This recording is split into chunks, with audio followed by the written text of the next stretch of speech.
haba mam, ai ina wanda yake ƙara duwawo. Wallahi ina wanda yake ƙara duwa.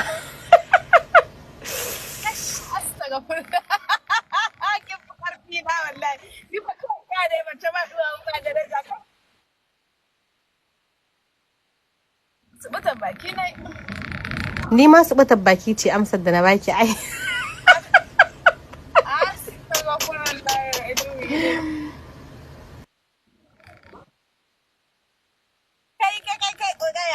cikin life ɗin da na rantse da girma Allah. We just Allah wallahi. Ya tsoron ka zamu ji?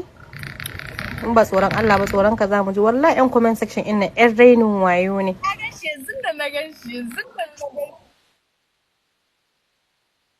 Wallahi babu wani tubutar baki gaskiya na faɗa. Mom dai ta ce mace ba duwawo ba mace bace to wallahi mu dai alhamdulillah.